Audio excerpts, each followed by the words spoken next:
Hey guys, welcome back. It's your boy Valence coming back with another how-to video. This time instead of the Grand Maju though, I'm gonna show you guys what my thinking is and what I try to end up or start with whenever I play the branded Blue Eyes deck. In my opinion, this deck is the most competitive out of the ones that I've profiled so far. Just a heads up though, both this one and the Grand Maju deck will be changed significantly just because I want to keep up with Sprite and Terlaments and the math mechs, right? The basically the new three tier 1 tier 0 decks that were just like splashed into the format. um that being said though, the deck at it how it currently is can very much still compete against anything, just because of your floodgates and just because you're getting high attack monsters on the field. That goes for both this and the Grand Maju deck. But I just like, I'm a very competitive person, so if I can like tweak this deck in order to like win a couple more duels, then I'm gonna do it, right? Especially because YCS Pasadena is like around the corner, and I'm trying to be as prepared as possible. I will be making I will be going up there and just competing and see what it is. I don't expect to like do anything, but hey, if I can, I will, right? All right. That being said, let's go into the essential part of the video. Alright guys, and to get us started with the essential part of the main deck is the Blue Eyes. Now obviously this is a Blue Eyes deck, but I have him in here just because I wanted to explain the ratios. I run him at 2 because I don't want to see him in my starting hand. If you don't draw Dragon Ravine or Fusion Deployment alongside it, you're not really going to have an out to it by the time that your opponent sets up their whole board. And if you don't have any other way, like, then it's pretty much GG's, right? So I run him at 2 to keep him in the deck as most as possible. Now, Fallen of Albaz, I run it at 1. If you want that extra reassurance, that extra set of little consistency, like let's say they stop Lubellion's effect from going off and you won't be able to like banish him, get Albion, send him back to the deck, then he will be pretty much dead. So if you want that extra level of like reassurance, run him at 2. Just don't run him at 3 because then you're gonna be drawing him a lot, and it's gonna be like another Blue Eyes, right? Another dead card in your hand. Jet, I run him at 2. Really, you only really need him at 2. If you want 3, like you want to be adventurous, go ahead. Just because you're pretty much sending him to the graveyard with Dragon Ravine or special summoning him with the stone. Other than that, he's really great because he does recycle himself, and if you have 2 on the field, all your cards get protection from being destroyed. So that's why running him at 2 is great. I know a lot of people prefer to run him at 1, but it's just that extra level of like being able to recycle another one is what is worth it in my opinion.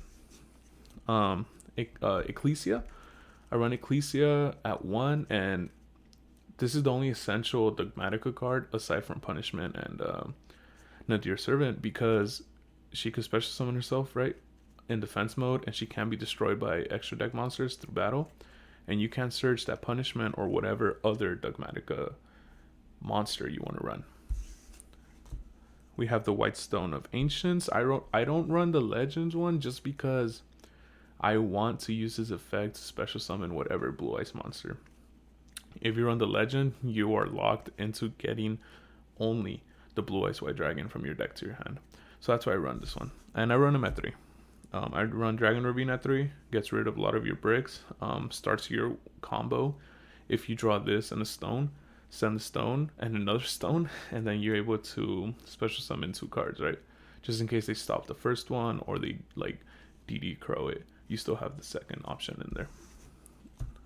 Branded Fusion at 3, just because it's Branded Fusion, and it just keep in mind it does lock you into fusion summoning. Doesn't really bother us, but if you want to run like a separate like Xyz package in the extra deck, you pretty much have to choose what you want to do. Goes in match, all your monsters are light. Doesn't really bother you. It bothers a lot of other people. If they don't out this card, or if let's say you run, there can be only one instead of this one. If they don't out those 2, pretty much stops them from playing, and you get to draw or until you set up your board and hit for game.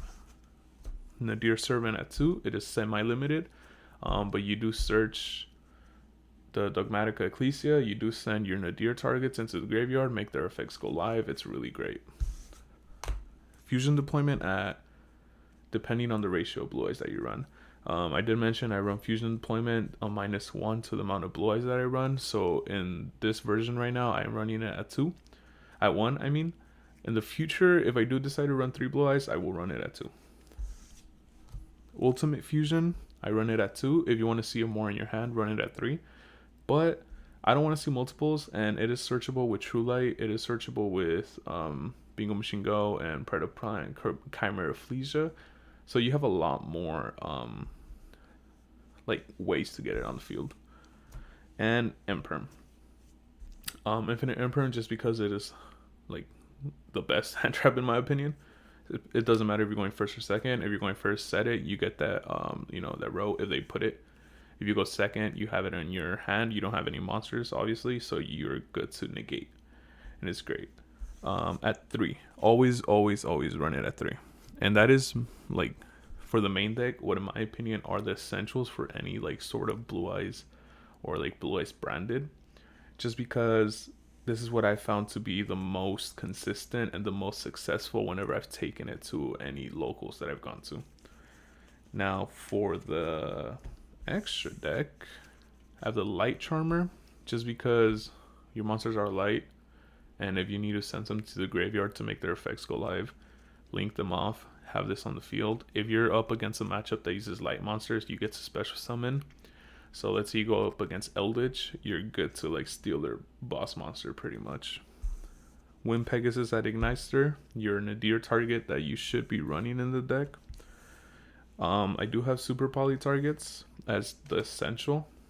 Only if you're running Super Poly in the main deck. If not, don't even worry about these, right? But I really recommend running Super Poly in any sort of deck. I have the new card, Garura. This is like Mud Dragon of the Swamp on steroids, pretty much, because you need the same attribute and the same type. So let's say Sword Soul is a pretty common matchup that I go up against.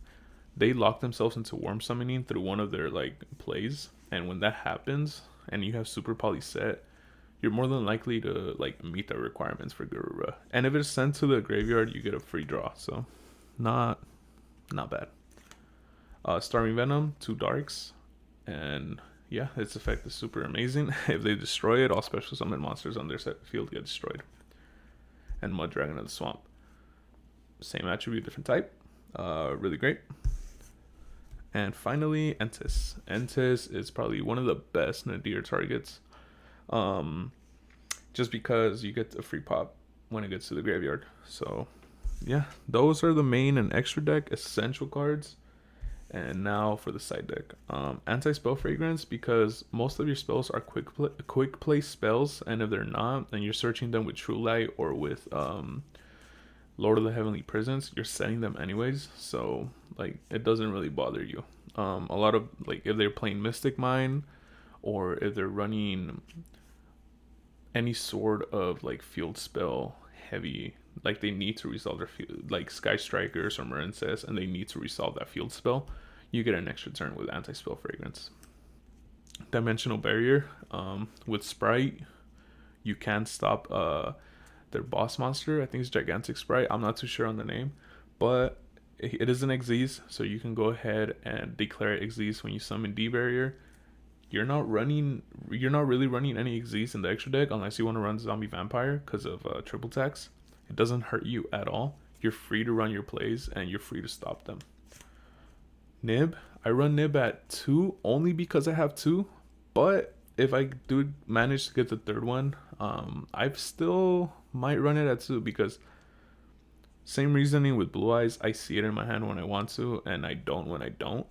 And at 3, I feel like when I've tested it on like the online like Edo Pro or YGO Omega, and I've had Nib at 3, I've been drawing multiples.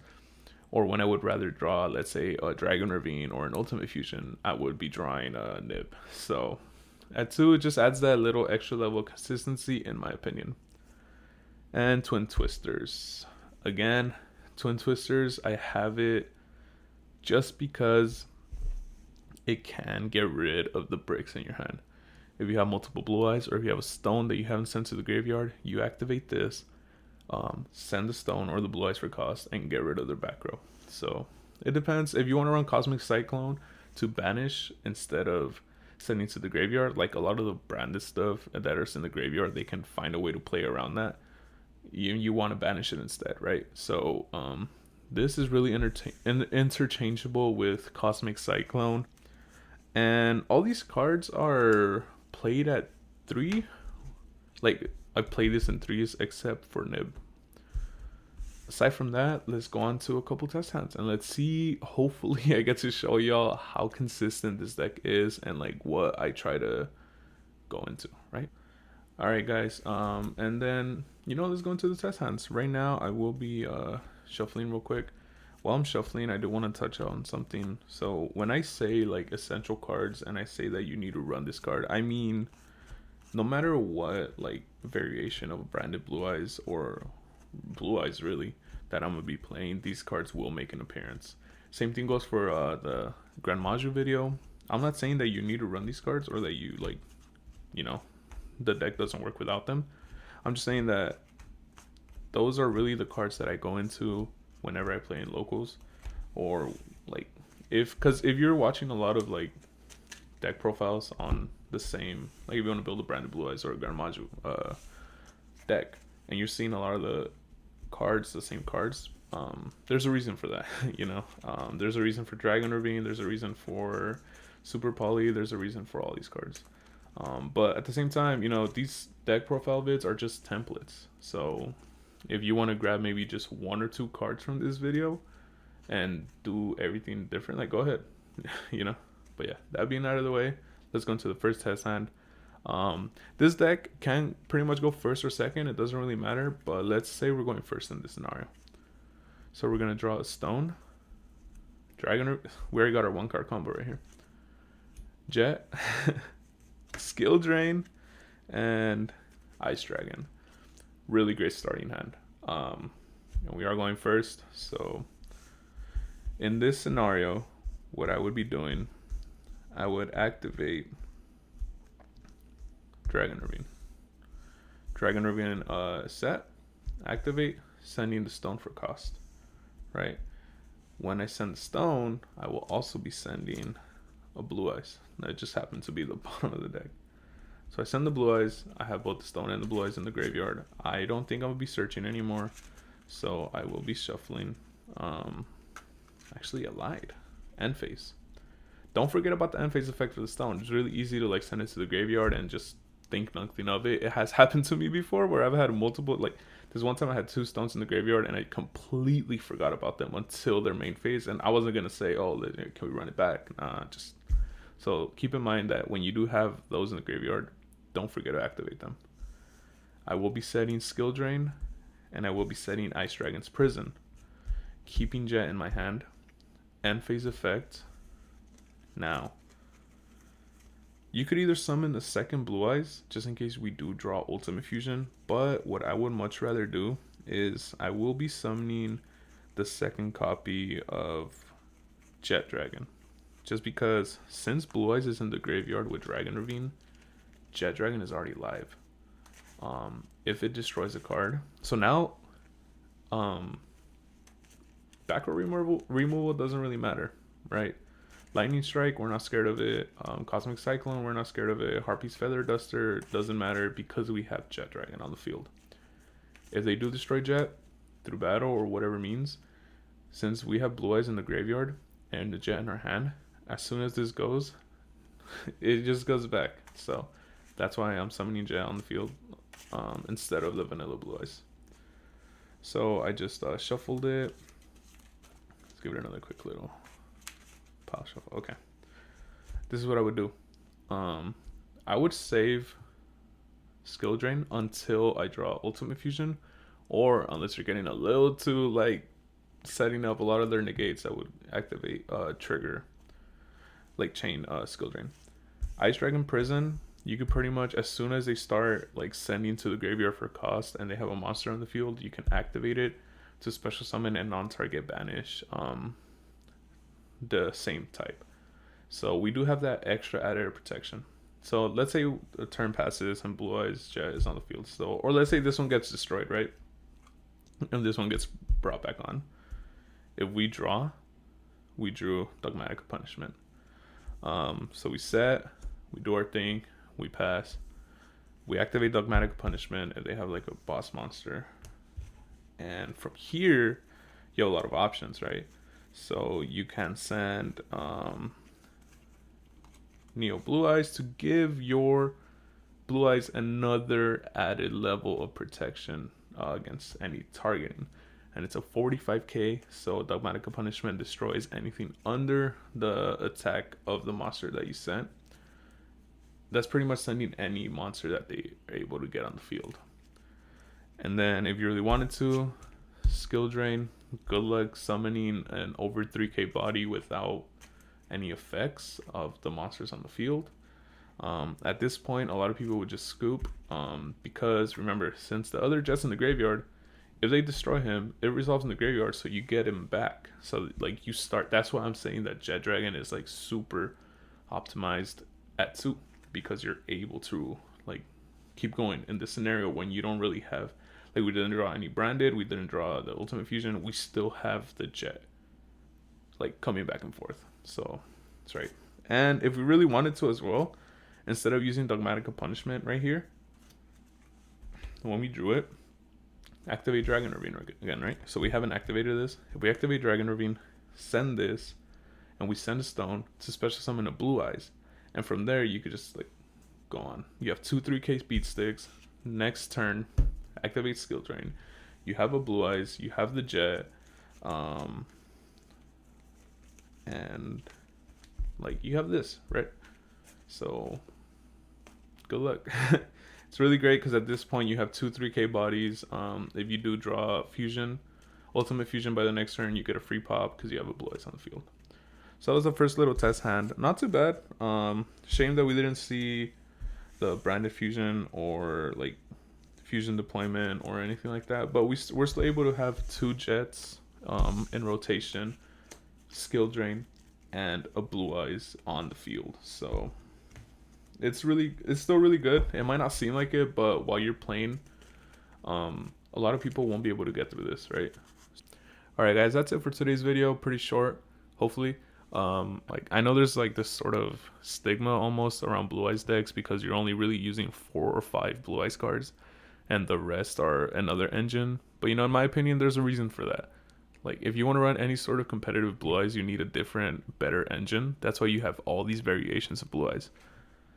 At the end of the day, though, it is a card game, and like, I run this because if I can utilize the engine in here to beat over my opponent and like at least get 1 Blue Eyes on the field, it is what it is. That being said, though, I really appreciate it if you stuck around to the end. If you like the content, go ahead and give it a like. If you want to subscribe, go ahead. I did mention how I was changing both this deck and the Grand Maja deck. I'm just waiting on a couple finalized like little tweaks here and there. I will have those videos up. And also a little update, I will be starting a Master Duel sort of like playlist, like a Road to Diamond Division. I have a couple decks on there that are pretty fun that I want to use and show you guys. Have a wonderful day.